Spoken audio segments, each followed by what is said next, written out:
buenos días con todos. En este momento damos inicio a la presentación del libro Cualquier hombre es una isla, de Mario Montalbetti. Este evento académico y cultural ha sido organizado por el Grupo de Estudios Psicoanalíticos y Cursos de la Cultura, GEPSIDIC, en coordinación con la Facultad de Letras de la Universidad Nacional Mayor de San Marcos.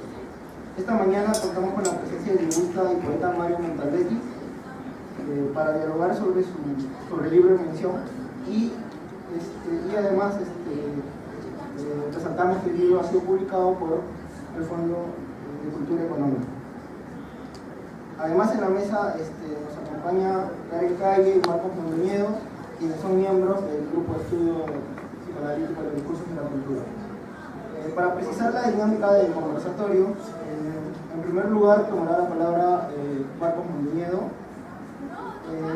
y posteriormente Karen Calle, quienes esbozarán ideas y comentarios sobre el libro. Después, Mario Montalbetti expondrá los ejes principales de su libro. Al final tendremos un espacio para atender las preguntas que desee formular el auditorio. Bueno, iniciamos con Marcos Mondoñedo, quien es profesor de la Escuela de Literatura en San Marcos y además es coordinador del GEPSIDIC y director de la revista de Intervenciones y Clases. Escuchemos a Marcos Mondoñedo.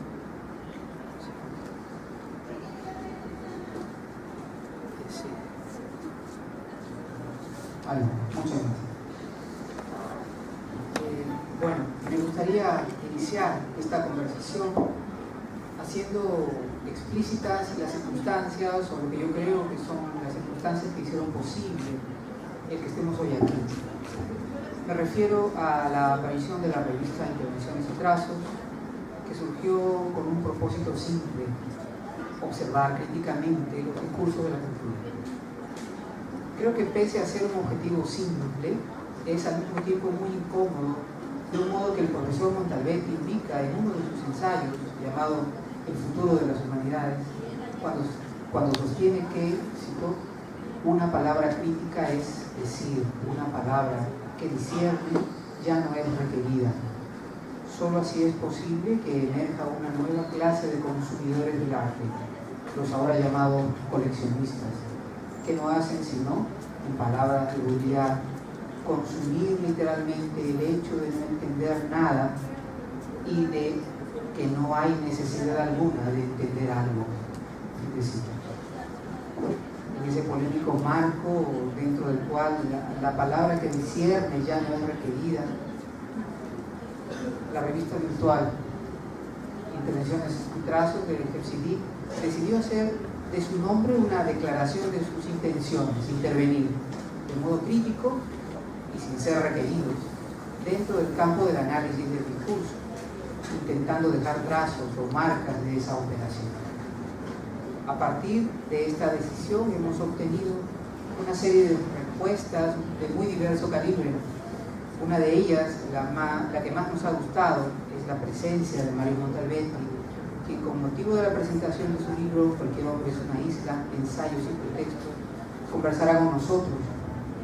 Este preámbulo, aunque parezca meramente protocolar, pretende subrayar el hecho de que es el diálogo el lugar donde podemos inscribir la palabra crítica que se opone a ese goce de no saber que campea. Pero claro está, no se trata de cualquier diálogo, sino de aquel que está causado por un deseo.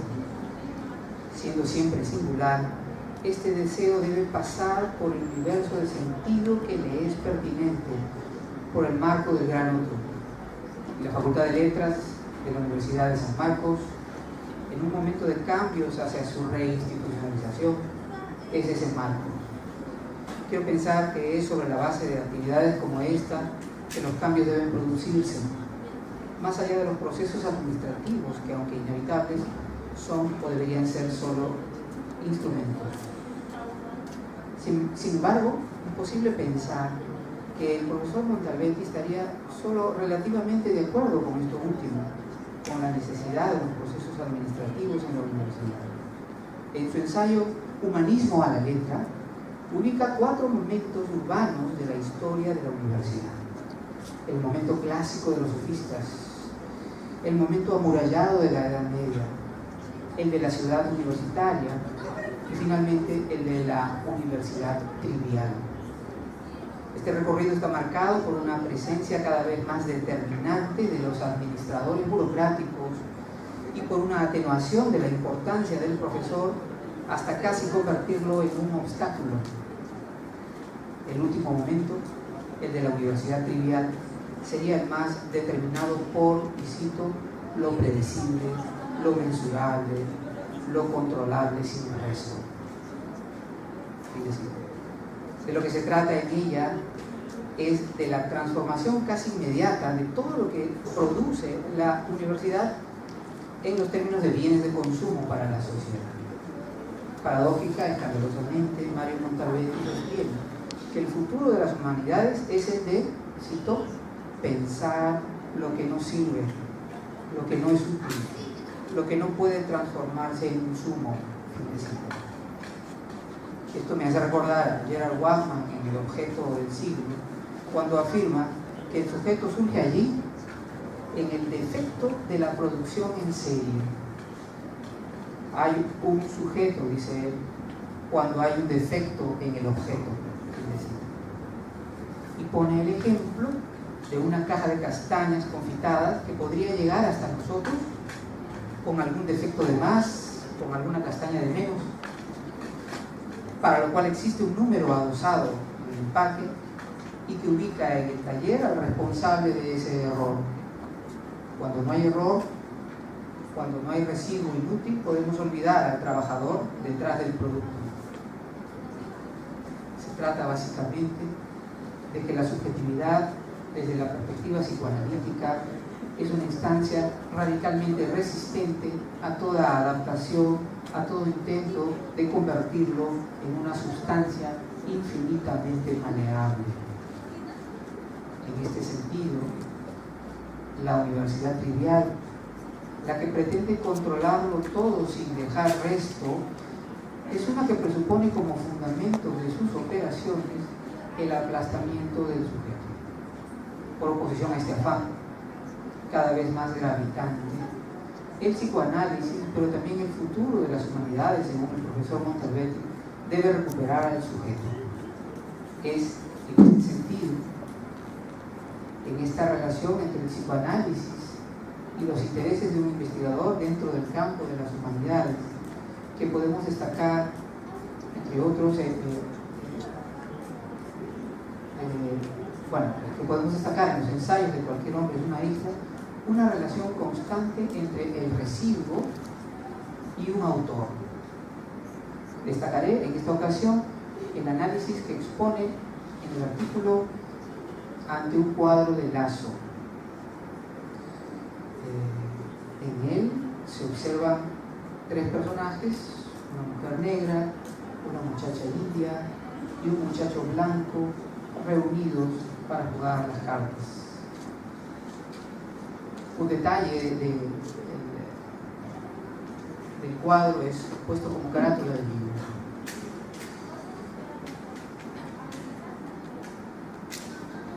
En este cuadro, el detalle señalado, que se vuelve fundamental en el psicoanálisis que realiza Mario Montalbetti en este texto, es una zapatilla suelta que apunta hacia las cartas del muchacho que juega. Parece ser una pista que no es imaginaria o dentro de los límites de lo figurativo, sino que está ofrecida para la mirada del espectador.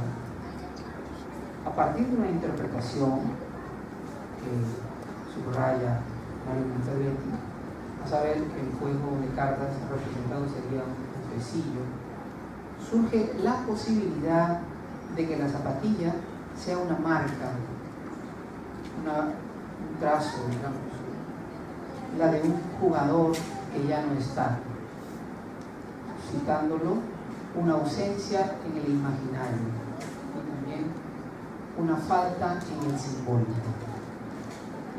En palabras del autor, cito, Lasso apunta con la zapatilla a una falta de otro orden. Más que apuntar, tapa con ella un hueco insondable.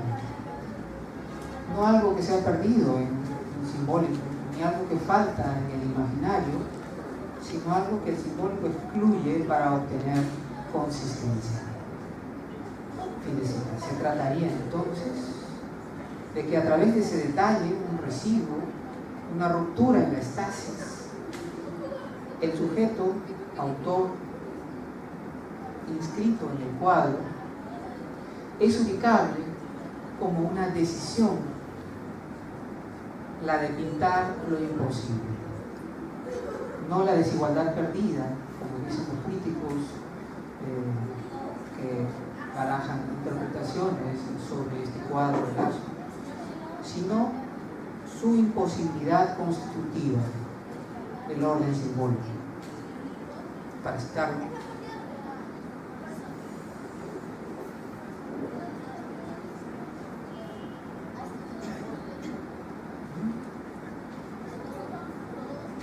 lo que Lasso pinta no es pues solamente el aburrimiento de una tarde limeña estructurada por relaciones feudales, sino la melancolía de una espera imposible. Imposible porque está estructurada alrededor de un objeto que se cree perdido, pero que nunca estuvo allí. La estasis del cuadro es la de la espera.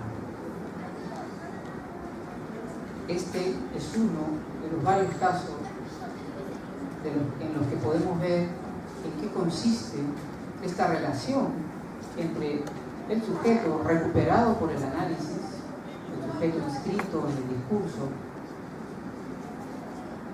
inscrito como una decisión ética y deseante, por un lado, y por el otro, el objeto resto que está en posición de apuntar hacia un real. En este aspecto de su trabajo podemos ver, creo yo, una interesante muestra de lo que el grupo Hepzibah llama interpretación por lo real. Más allá de los procesos de significación inscritos dentro del campo del discurso, es posible indagar por una insistente dimensión subjetiva que algunos de los discursos de la cultura, unos más que otros, pueden mostrar como aquello que Alain Badiou llama sitio de acontecimiento. Quiero finalmente, a través de esta breve referencia que hago a la obra ensayística de Mario Montalbetti, destacar en qué sentido el psicoanálisis no es una disciplina que pueda objetarse dentro del campo del análisis del discurso, sino que, antes bien, es una posibilidad para evitar ese intento de la universidad burocrática y administrativa de aplastar al sujeto. Su deseo es, creo yo, el deseo del sujeto, la única vía para las posibilidades propiamente humanas, o si quieren, humanísticas. Muchas gracias.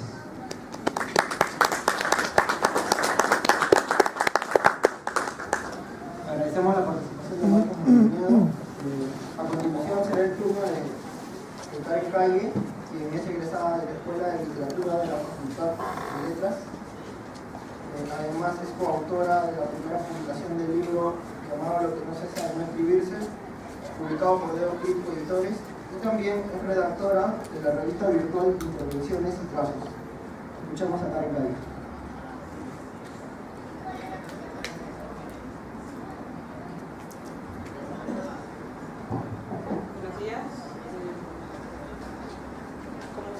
Yo elaboré una reseña a propósito del libro de Mario Montalbetti, Cualquier hombre es una isla, y en ese sentido voy a tratar de comentar algunos puntos que toqué en esa reseña para, en base a ello, poder plantear la discusión.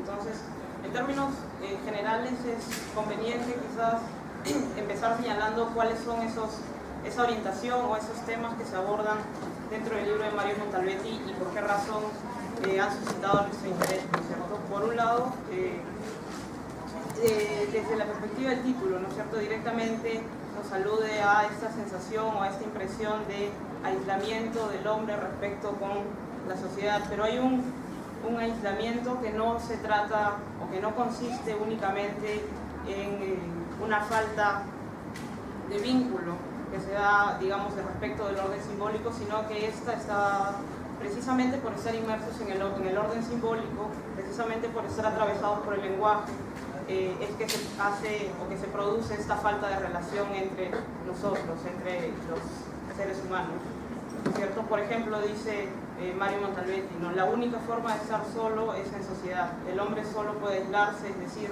volverse isla, si emplea a otros para hacerlo. Esta es una cita de el comentario que hace Mario Montalbetti sobre el poema de Joseph Brodsky.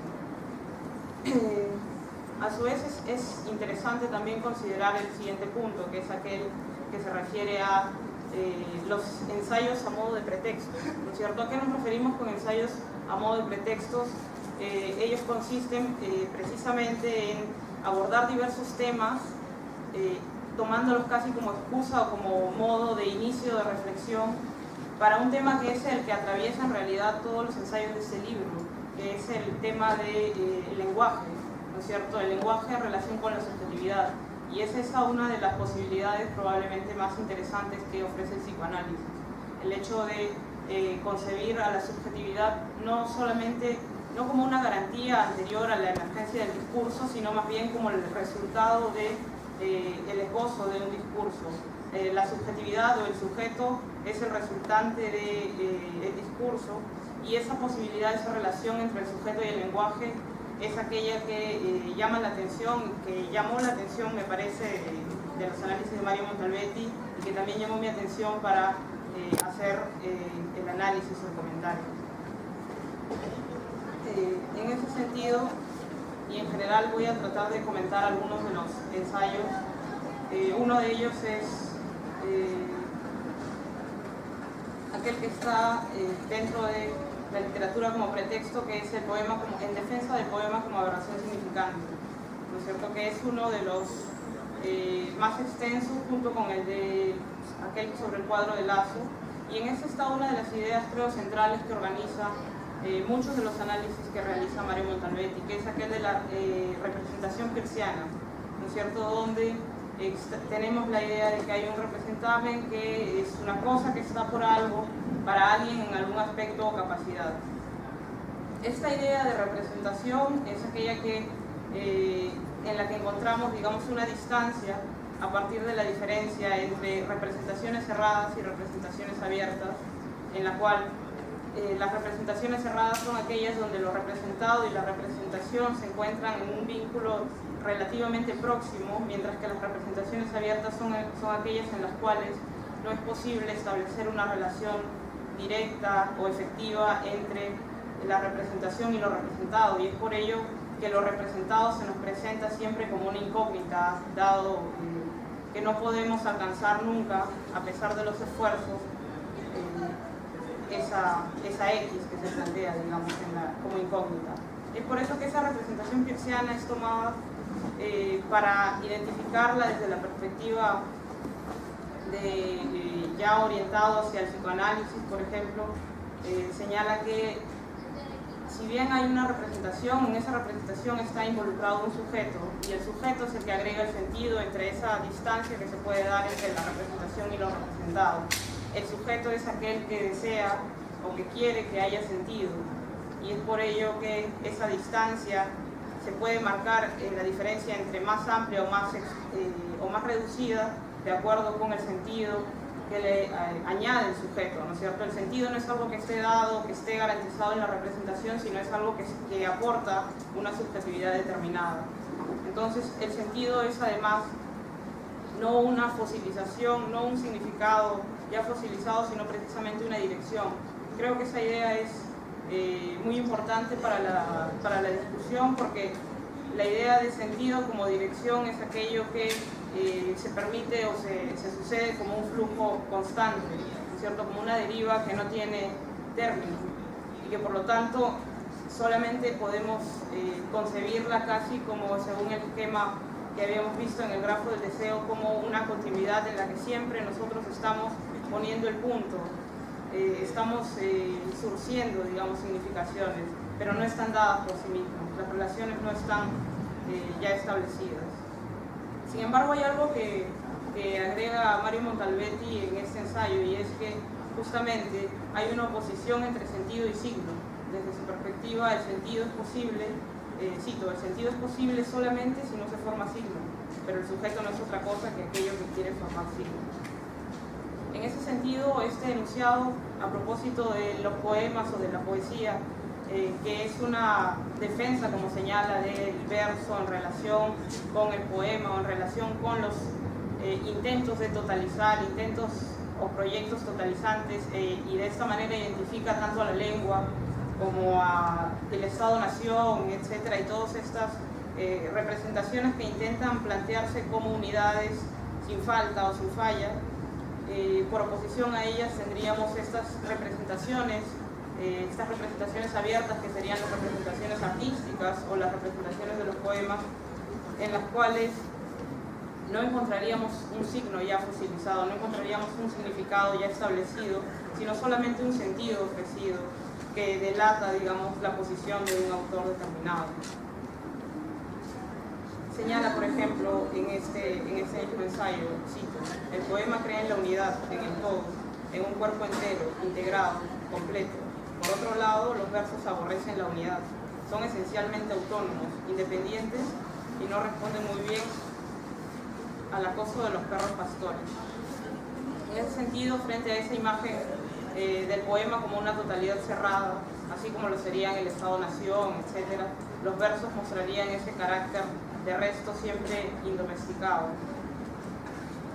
En ese sentido, la tensión fundamental, que es incluso aquella que se menciona en el pequeño prólogo que acompaña a este libro, es esa tensión entre un orden imaginario y el orden simbólico, precisamente porque mientras que el orden simbólico es aquel que está centrado en la imagen de totalidad, en la imagen que devuelve el espejo de una unidad, de una totalidad cerrada, lo simbólico sería lo contrario. Lo simbólico sería aquello que precisamente implica un corte respecto de lo imaginario, y es por eso que esa tensión entre lo imaginario y lo simbólico va a conducir una serie de ensayos en los cuales se va a tomar, por ejemplo, como pretexto incluso la imagen también, la idea de el hecho de que, entre comillas, estamos en una época visual, y que esa época visual lo que requiere es una intervención de nuestra parte, lo que requiere es la intervención del lenguaje que nos permita salir o escapar un poco de esta idea de una totalidad cerrada, de significaciones ya establecidas, de vínculos inmediatos entre las representaciones y aquello que ellas deberían o creemos que representan.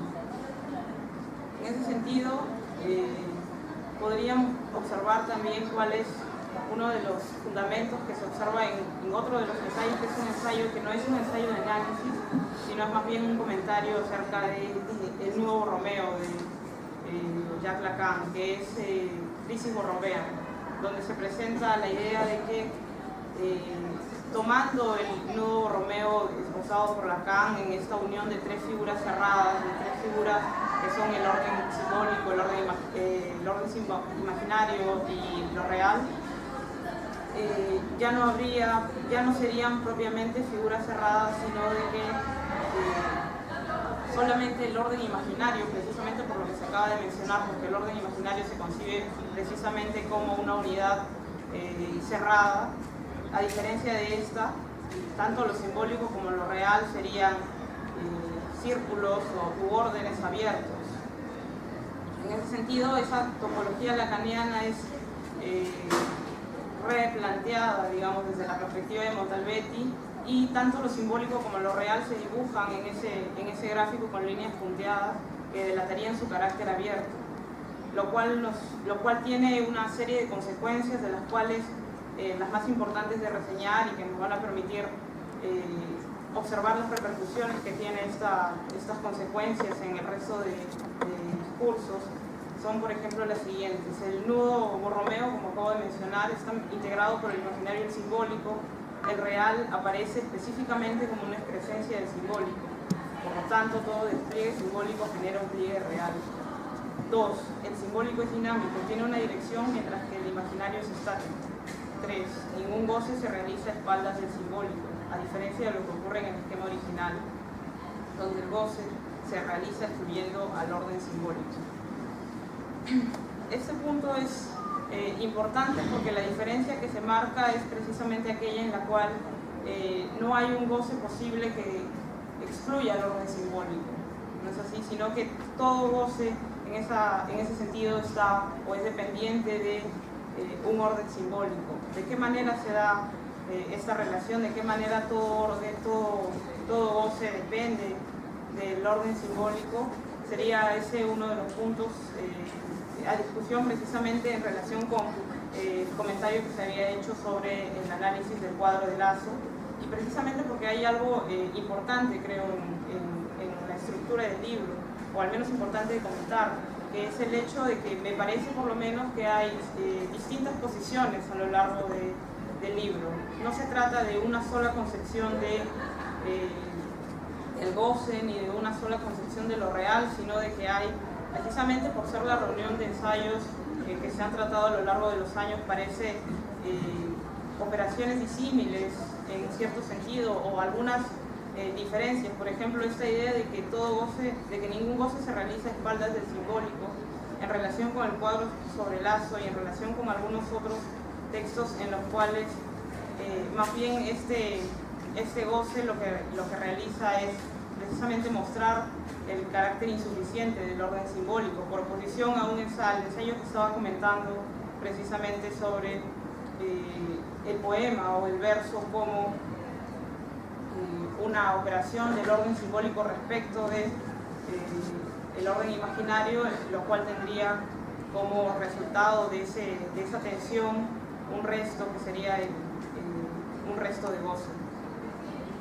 Este punto es importante porque estaríamos observando una diferencia, por lo menos, entre un goce que es el goce que está del lado del sentido, que es el goce interdicto, el goce que está entre los significantes, en la significación, el goce que se da como consecuencia o que se da en la dinámica de la deriva metonímica, mientras que tendríamos otro goce, y aquí orientándonos un poco entre los seminarios 18 y 20, que son los que en el ejercicio que hemos venido revisando. Lacan precisamente opone este goce del lado del sentido, el goce de los semblantes, y dentro de los semblantes se entiende tanto lo simbólico como lo imaginario, precisamente porque desde el momento en el que emerge el goce, tanto lo simbólico como lo imaginario quedan puestos de un lado y se distinguen de un goce en posición de real, ¿cierto? Entonces, a diferencia de ese goce que está del lado del sentido, el goce en posición de real es ese goce que delata una singularidad. Es el goce que, a diferencia de este plus de gozar que puede ser encontrado en todos los discursos, este goce lo que realiza es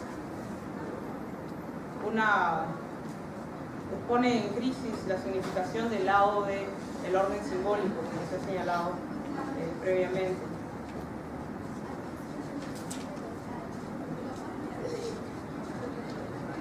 En ese sentido, este goce en posición de real es el goce que denota la no relación sexual. Es el goce precisamente en el cual no hay un vínculo entre, no hay relación sexual, no hay proporción entre los sexos, no hay proporción entre el deseo de los sexos, y precisamente en esta ausencia de proporción es donde interviene el lenguaje.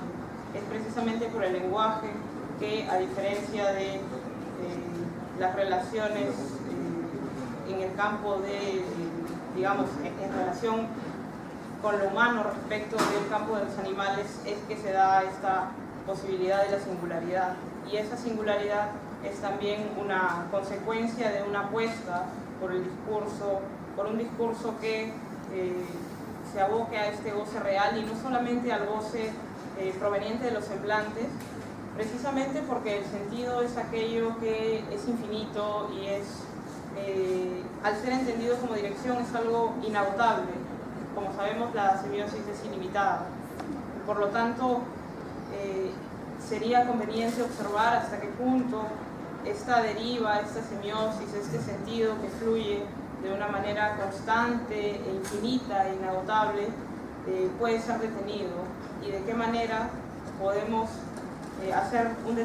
detenernos en ese goce proveniente de los semblantes y podemos esbozar o podemos acercarnos y aproximarnos mediante un instrumento de análisis o mediante una metodología determinada a aquello que sería el goce en posición de real, porque del lado de las representaciones, del lado de la semiosis, y es en ese sentido que entendemos representaciones del lado del sentido, estas nuevas significaciones, ¿en qué medida pueden desestabilizar al otro? ¿En qué medida pueden desestabilizar ese orden simbólico?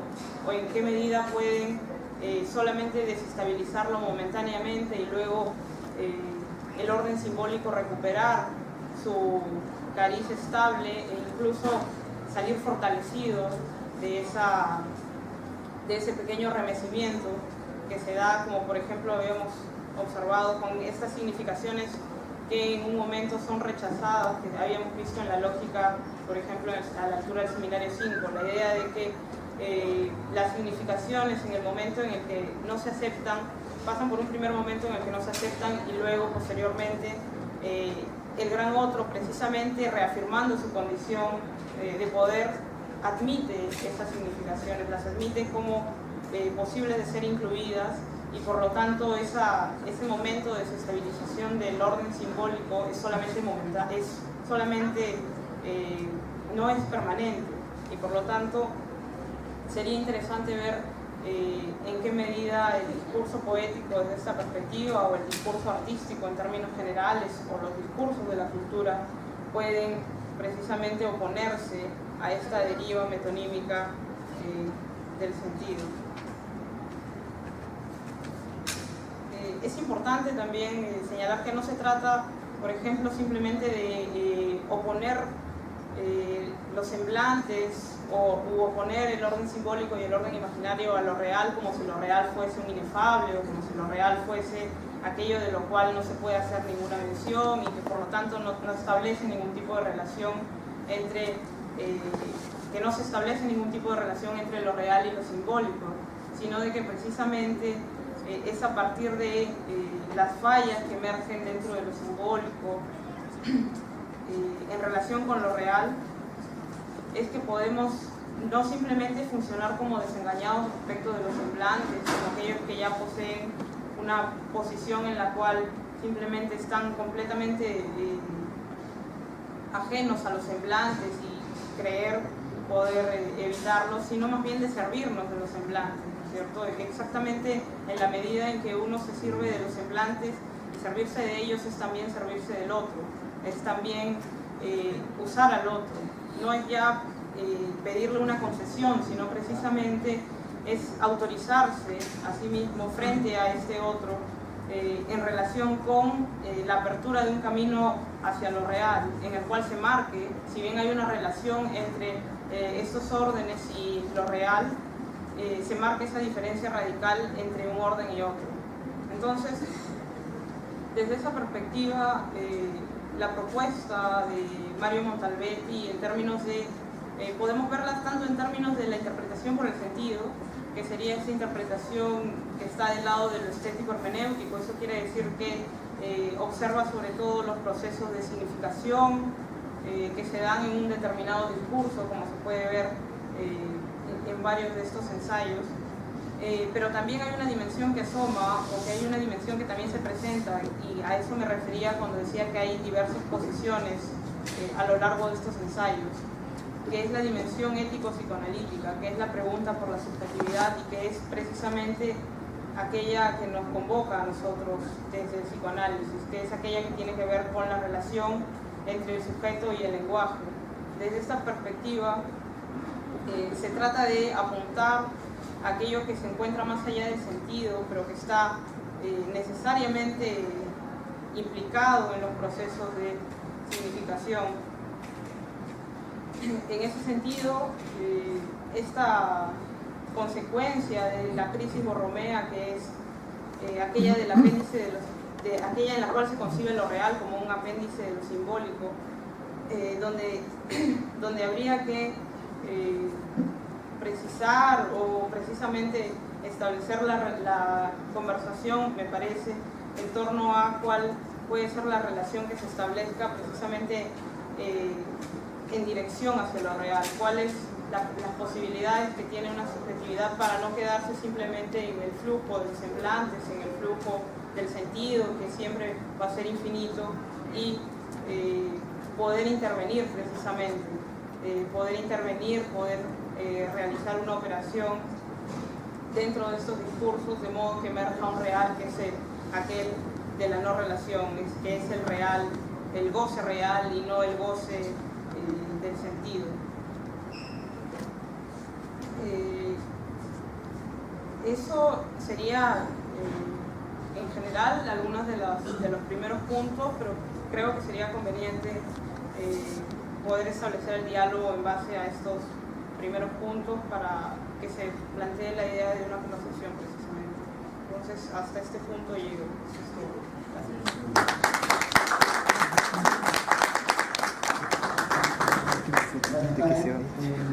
Ahora, para finalizar, tendremos la participación del autor de Cualquier hombre es una isla, Mario Montalbetti, quien es doctor en lingüística por la Massachusetts Institute of Technology y profesor principal de lingüística en la Pontificia Universidad Católica del Perú.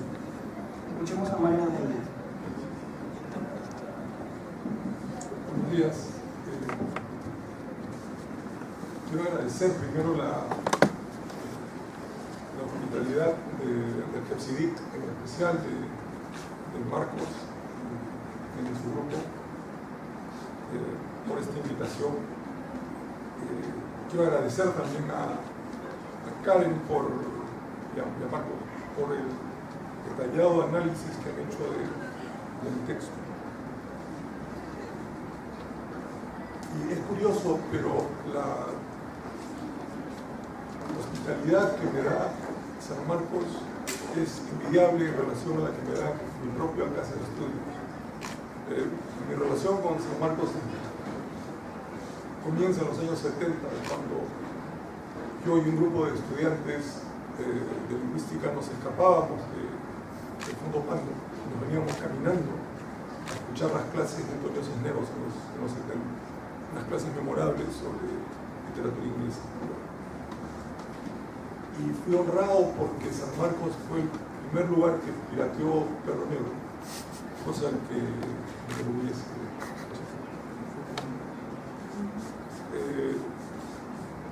Debo dar las generales de ley, es decir, soy lingüista, no soy psicólogo, no soy psicoanalista, no soy teórico literario. Mi formación es una formación en lingüística formal generativa. Y mi contacto con Lacan ha sido muy idiosincrático.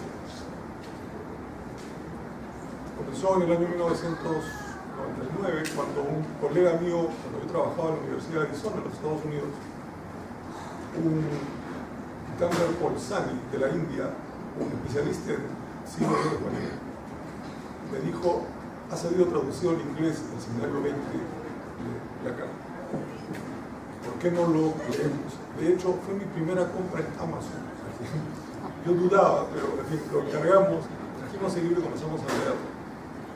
Y mi primera impresión era que el tipo estaba loco, que eso no es lingüística y que había entendido muy mal a su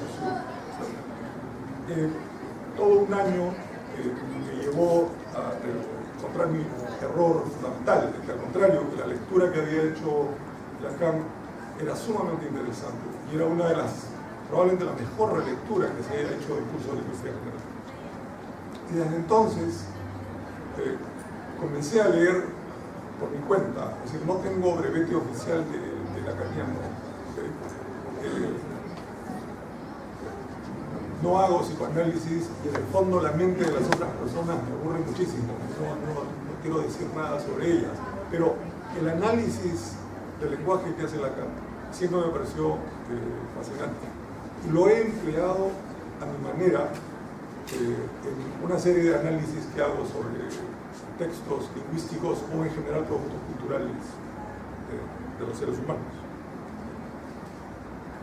Tal vez para comenzar la conversación,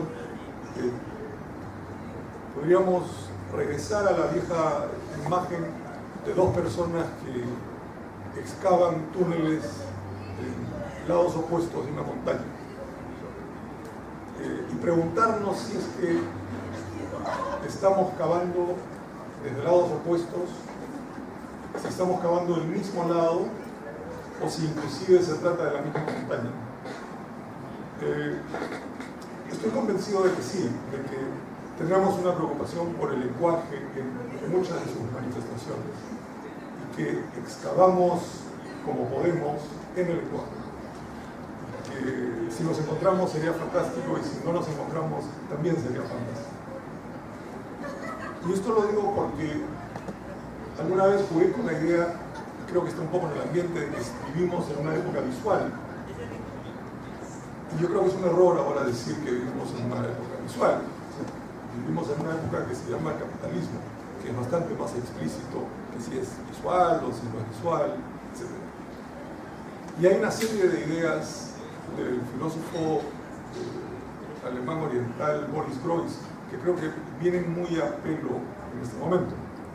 Es decir, lo que está en juego para nosotros, creo, en esta época, es qué cosa domina la economía de una sociedad. Escuchamos constantemente el mantra que dice la economía no pasa por la ideología. No, la economía se mueve tiene sus propias reglas, tiene sus propias leyes y, como se dice, hay una mano invisible que regula el movimiento económico de una sociedad. Y los expertos en economía son una especie de médiums o espiritistas que tienen un contacto directo con la mano invisible. Entonces dicen, invierten acá, no invierten acá, vayan por aquí. Nadie sabe por qué.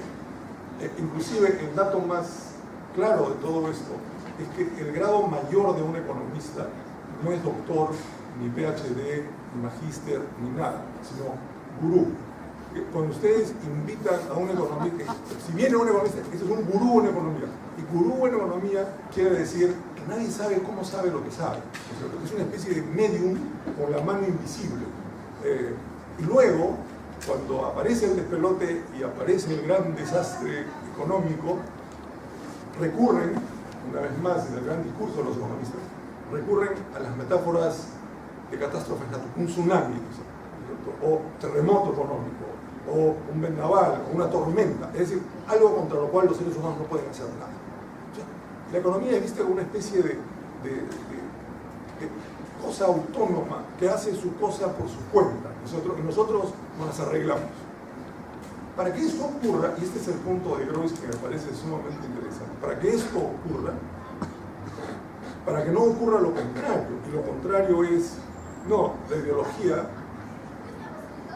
subordina a la economía, puesto en términos más neutrales, el lenguaje subordina a la economía. En otras palabras, la economía hará lo que yo digo que va a hacer, no hará lo que se le ocurre que hace y yo me las arreglo. Para que ocurra el capitalismo, uno de sus brazos armados más poderosos tiene que ser la desverbalización de la sociedad. En otras palabras, cállense la boca, ¿sí? No hablen. Y si hablan, da lo mismo si hablan, porque el sistema económico de números, cifras, porcentajes, etc., es esencialmente mudo y es esencialmente solo. Entonces, no es una casualidad que la chapa de nuestro grupo maestre sea la que es, ¿no es cierto? Es el que no habla, es el mudo.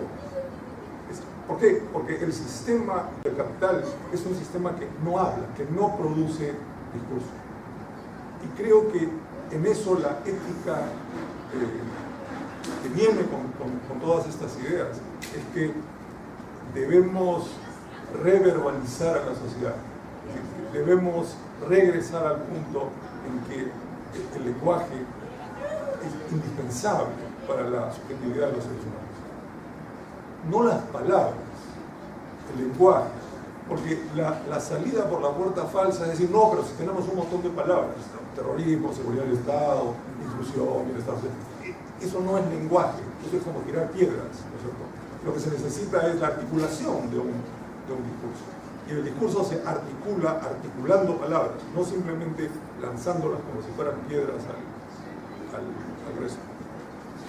Esto contribuye, creo, a algo que probablemente ya se han dado cuenta, que es, sin hablar de las deplorables condiciones sociales, materiales, culturales en las que vivimos en medio de condiciones intelectuales realmente deplorables. Siempre doy el mismo ejemplo.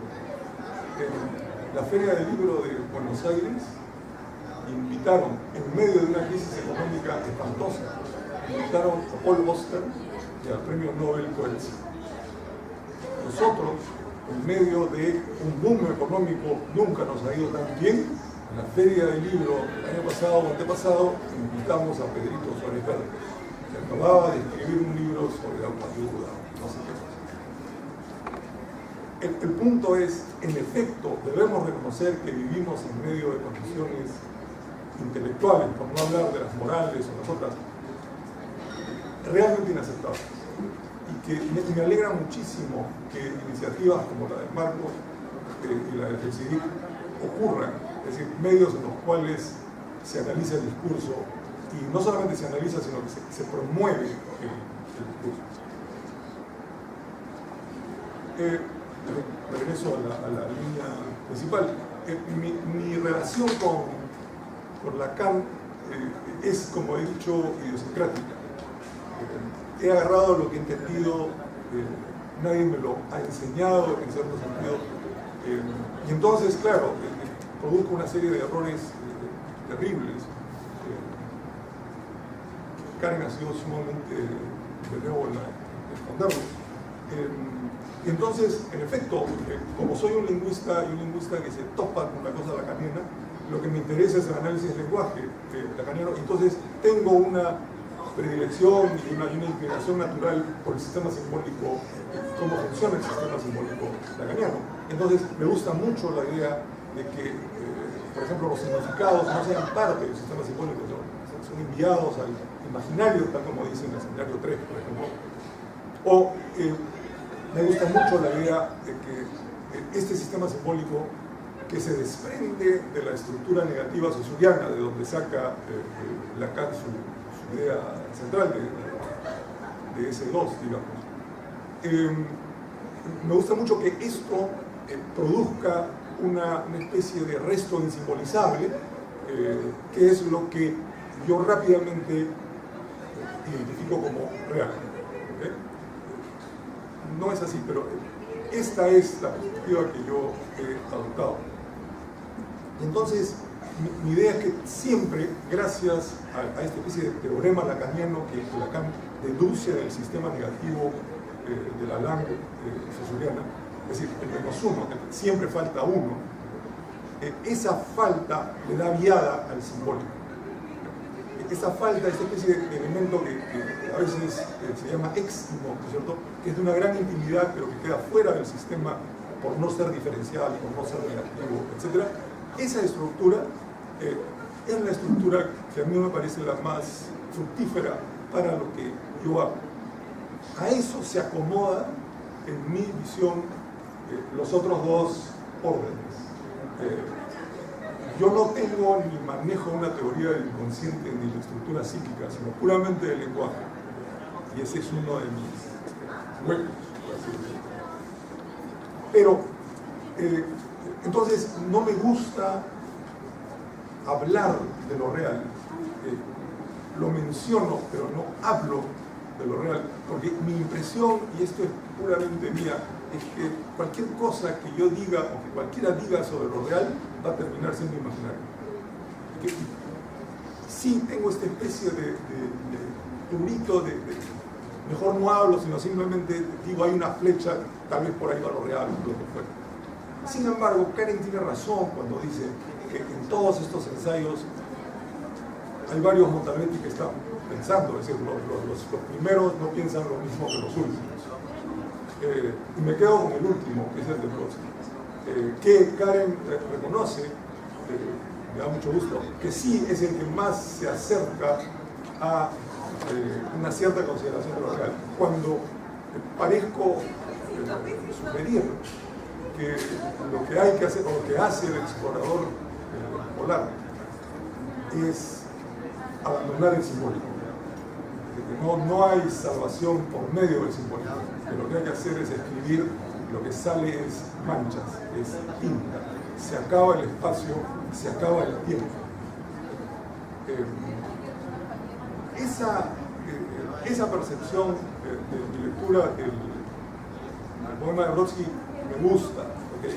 Me gusta más que la que propongo, como que un poco insolentemente el único goce que existe es el goce que depende del simbólico.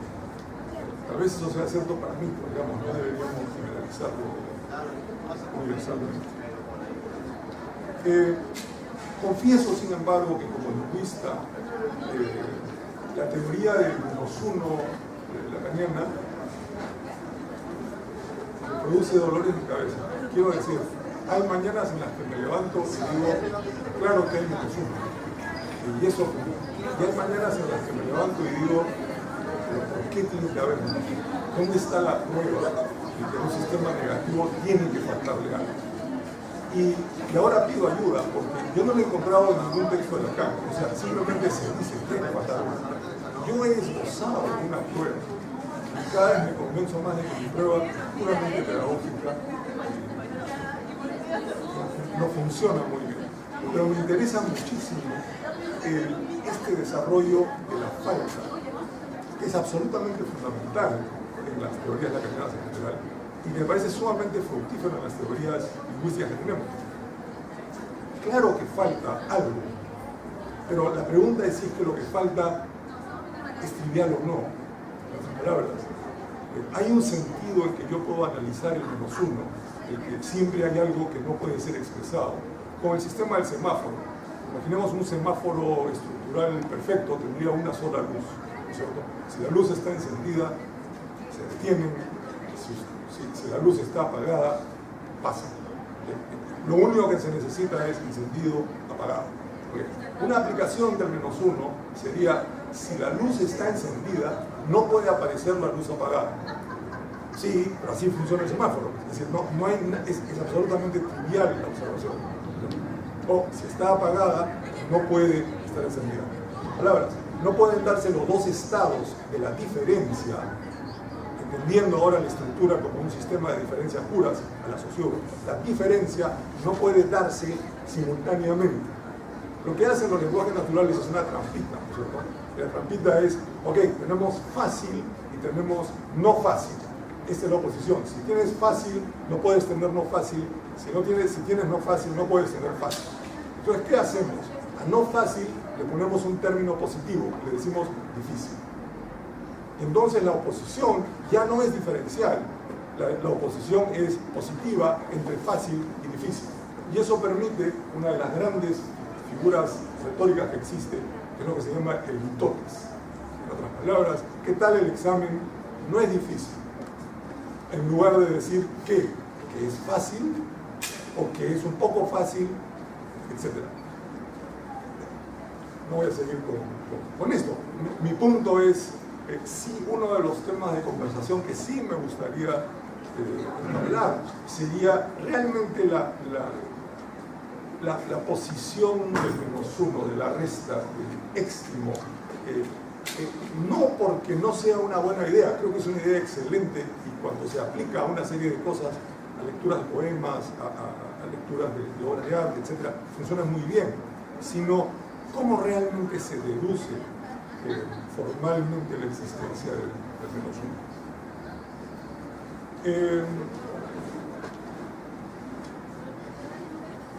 Corte y hagamos una cosa ligeramente distinta y termino con eso. Quiero leer un poema de Blanca Varela, ¿okay?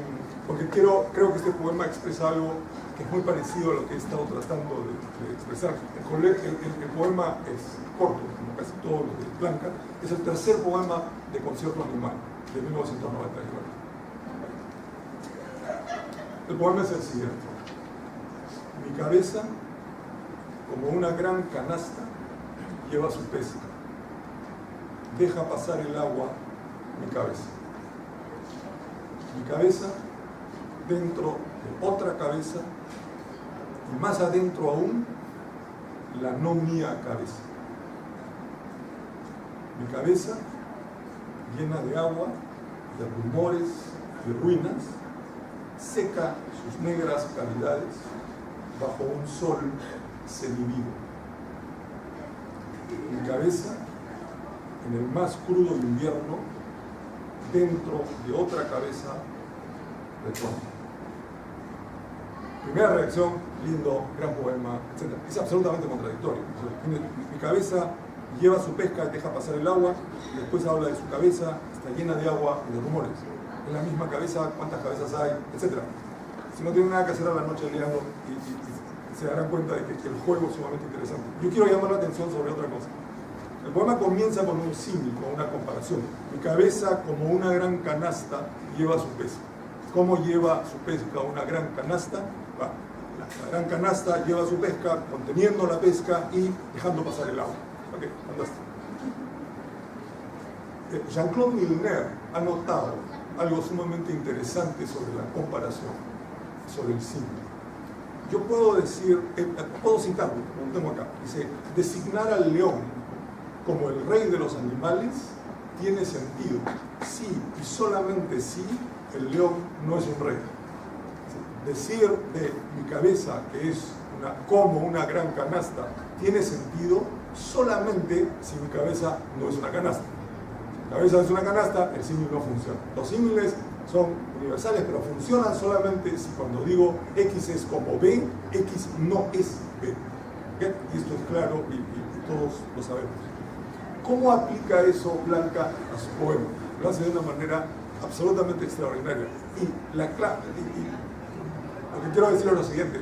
Blanca ha escrito un poema como si fuera un poema. Y por lo tanto, su poema no es un poema, pero al mismo tiempo lo es.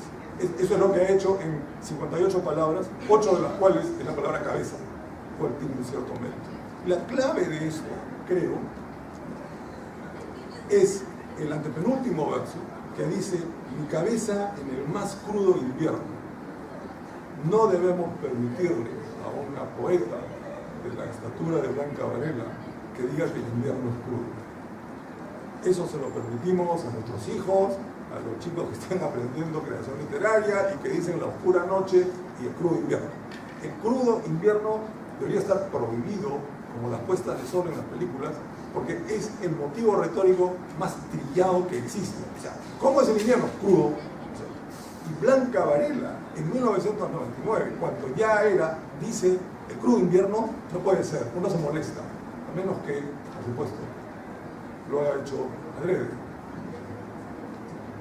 Creo que lo ha hecho adrede, y creo que esa es la llavecita, y la llavecita es mi cabeza en el más crudo invierno. En ese momento a Blanca Varela ya no le interesa escribir un poema, está diciendo otra cosa, ha abandonado el simbólico, por así decirlo. Y entonces la reacción es, ¿pero qué? ¿Estás diciendo crudo invierno? Sí, ya no estoy escribiendo un poema. Esto que tengo aquí es como un poema.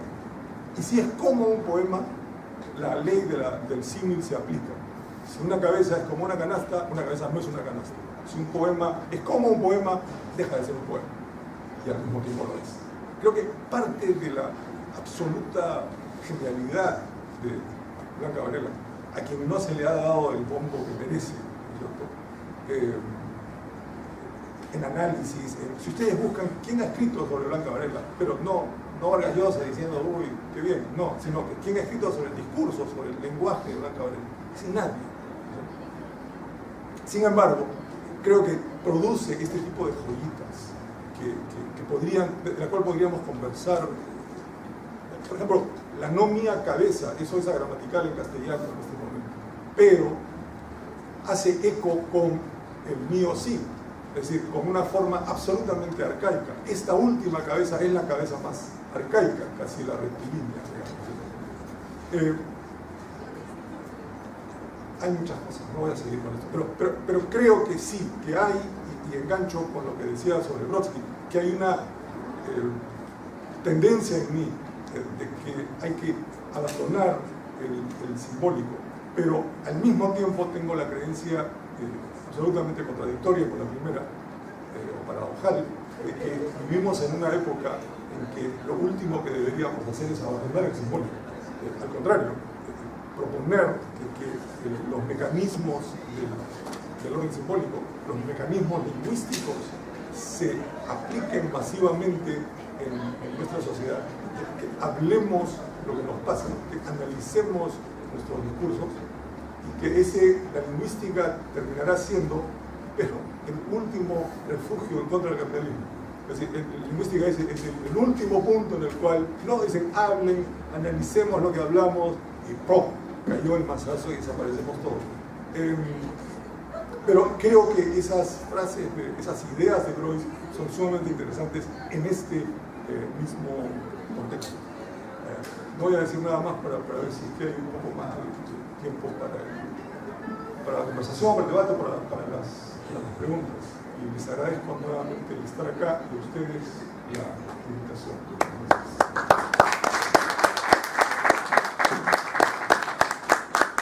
Agradecemos la participación de Mario Montalvetti. Siguiendo con el programa, damos la oportunidad al público plantear o formular algunas preguntas.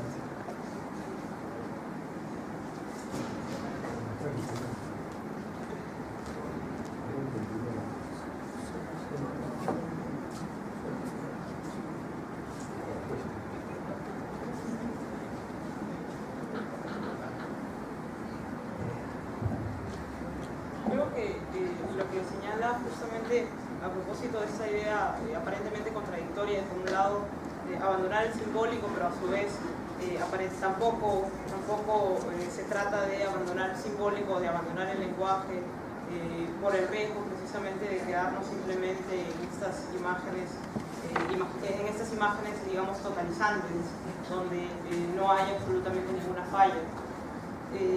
Y creo que justamente eso tiene repercusiones para nosotros dentro de las humanidades, ¿no es cierto? Que habría que pensar justamente en que nuestro acercamiento al simbólico, nuestra relación con el simbólico, nuestra relación con el lenguaje, no es una relación que se agota en el lenguaje, sino que es una relación que precisamente en ese apuntar a lo real, en ese apuntar a lo imposible, es donde precisamente donde se puede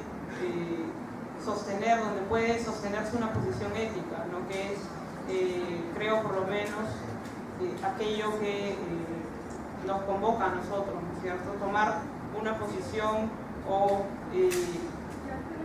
tomar el riesgo de decir algo es, creo, una de las cosas más importantes y es justamente lo que se da en ámbitos de la crítica. La idea de configurar una comunidad académica tiene que ver precisamente con la idea de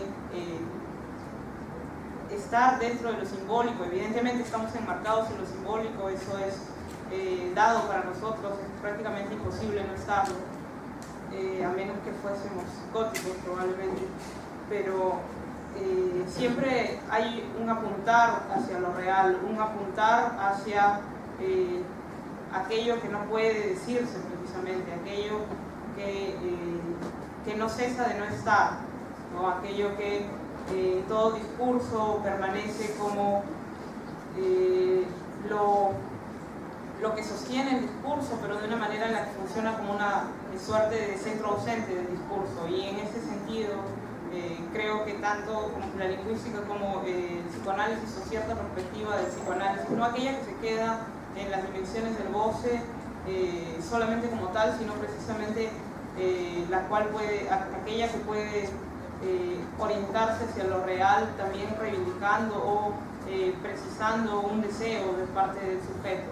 Cómo hacemos emerger una subjetividad a partir del deseo y no simplemente en relación con un goce determinado, con un goce que es además demandado hacia nosotros, con un goce que se nos exige, que se nos presenta como imperativo, esa idea de que simplemente se trata de gozar precisamente porque es la época en la que nos encontramos, donde de lo que se trata es, no se trata de reflexionar, no se trata de ejercer la crítica, sino se trata simplemente de consumir y consumir ilimitadamente.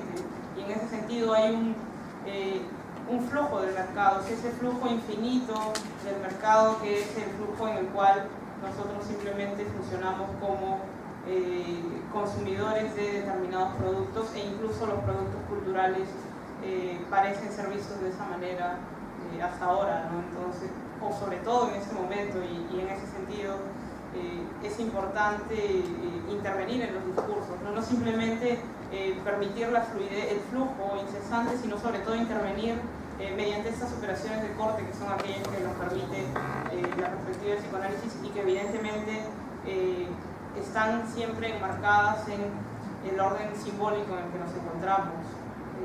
Y eso sería, creo, el futuro, si se quiere, o lo que debería ser el presente de las humanidades para nosotros.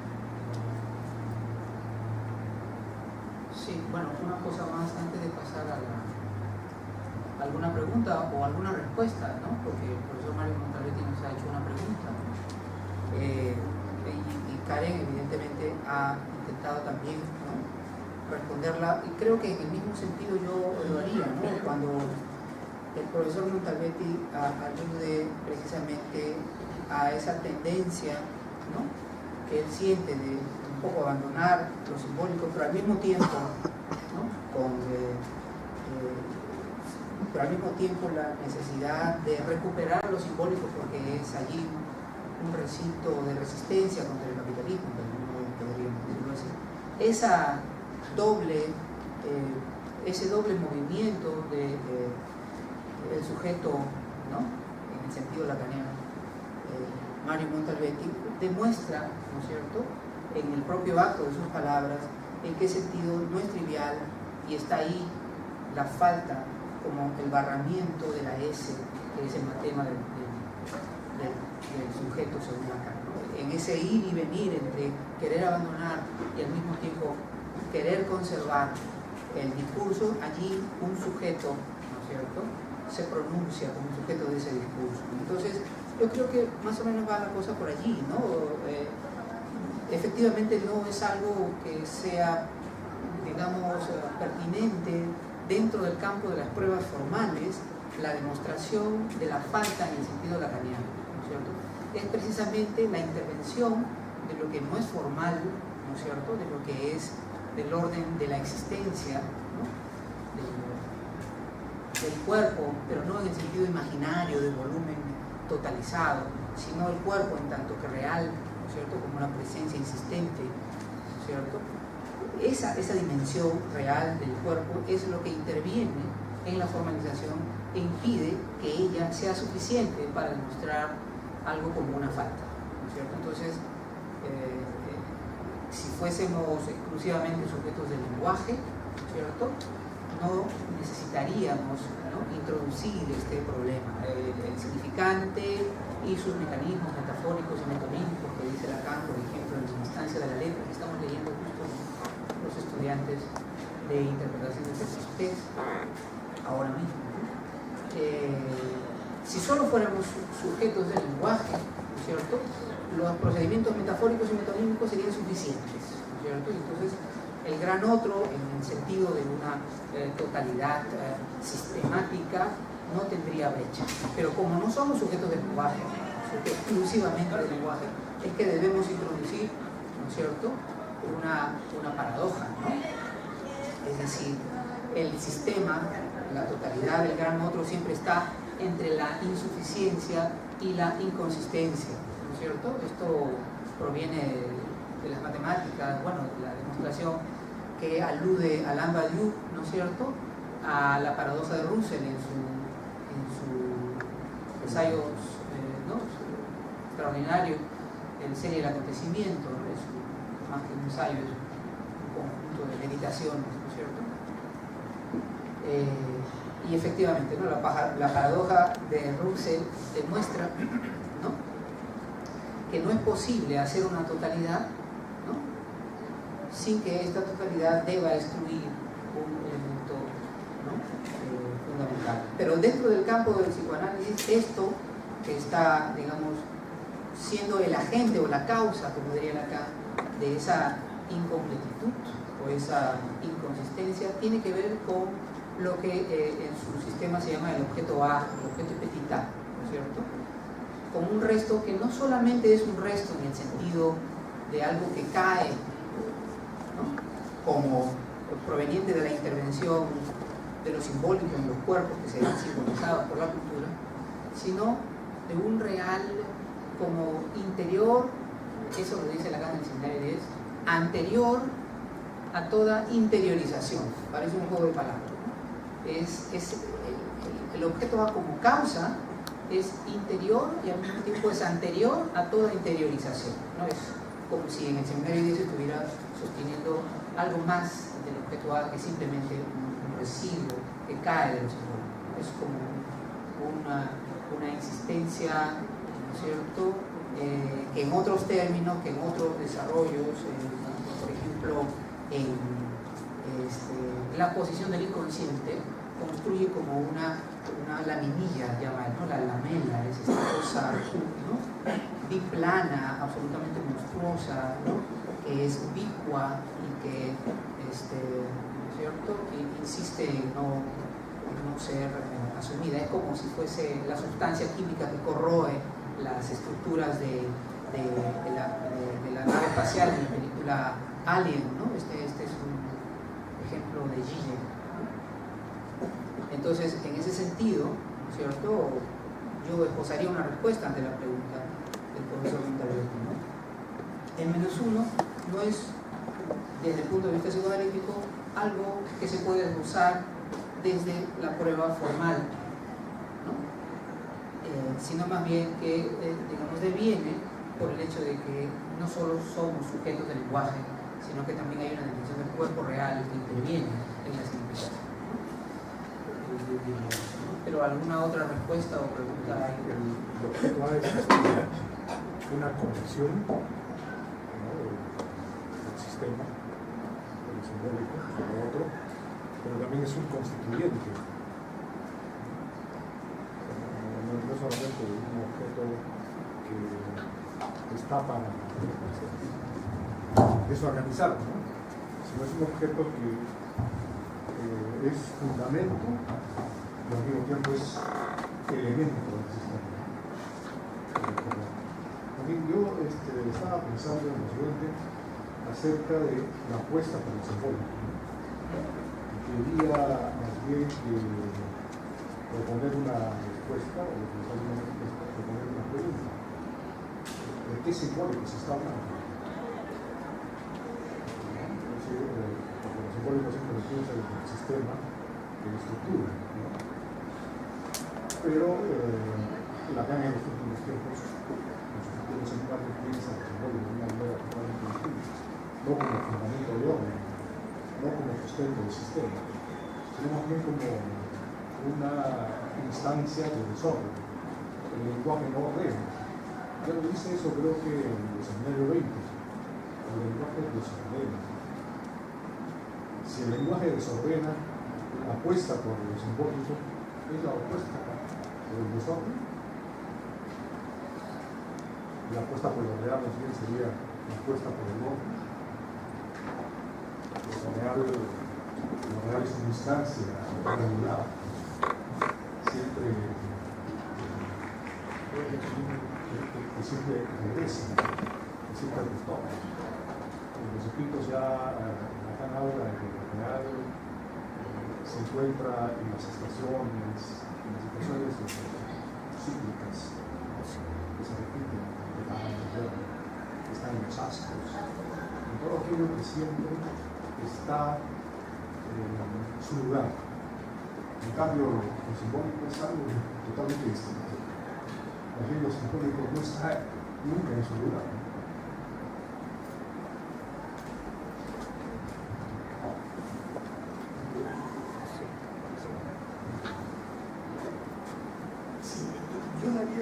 Me parece muy interesante el comentario de Santiago. Yo daría un paso atrás, es decir, es simbólico, sin duda, eso tenemos que resolverlo. Daría un paso atrás para decir lo siguiente: el simbólico que necesitamos es el mismo simbólico que tiene el poder. Si la economía se maneja por un camino totalmente autónomo, entonces lo que necesitamos es un poder que subordine la economía a su simbólico, cualquiera este sea, de tal manera que, y ese es el resultado creo positivo, que mi crítica del poder sea efectuada en el mismo medio que el discurso del poder. Porque en este momento mi crítica del poder choca contra un muro, porque al otro lado del muro está el manejo de la mano invisible de la economía. Así que el primer simbólico que necesitamos, no estoy respondiendo a tu comentario, estoy simplemente diciendo hay un paso más urgente anterior, y es decir, es poder conversar con la autoridad, con el simbólico, con lo que fuera, en los mismos términos, aunque esto tenga sus dificultades, etc.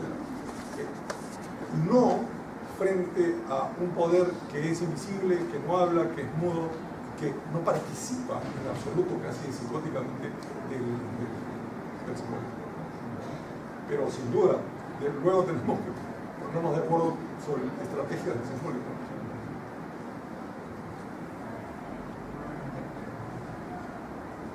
¿Alguna otra intervención o la mesa tiene alguna cuestión? No, solamente indicar que efectivamente no, esa dimensión que ha sido aludida por el profesor Montalbetti, ¿no? Es, podríamos decirlo formalmente, una especie de simbólico de la enunciación, ¿no es cierto? Que es precisamente, como lo diría Rancière, ¿no? El acto político no es un acto de discursos en el nivel enuncivo, sino en el nivel enunciativo. O sea, soy yo el que yo te entiendo, le dice el subalterno al poder, ¿no? Pero lo que tú no entiendes es que yo te entiendo y que soy capaz de procesar eso que tú me dices y que no es necesario que tú me vayas a enseñar cosas. O sea, es como si el acto político subalterno es una lucha por la enunciación, no por los enunciados. Entonces, en ese sentido, es que, conectando con lo que dice Santiago, ¿no? Nosotros en el GEPSI, ¿dónde ubicamos el real que nos interesa? ¿No? Precisamente en la posición enunciativa, o sea, en la instancia del sujeto, es decir, en la toma de decisión que finalmente es ética, ¿no? Entonces, en esa dimensión ética, subjetiva y enunciativa, es que podemos colocar este simbólico, ¿no? Del que se requiere, ¿no? Es un simbólico de la enunciación, o sea, ¿no? Y es por eso que estoy de acuerdo con esa idea. No hay que subordinar, ¿cómo decirlo? Debemos seguir respetando la lógica del discurso, ¿no es cierto? Pero no comprarnos digamos, el rollo, la ficción de que es en los enunciados, ¿no es cierto?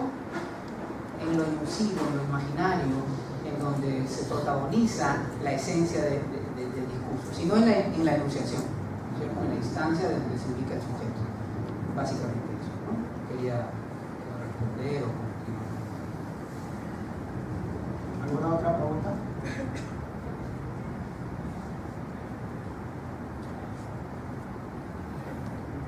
Bueno,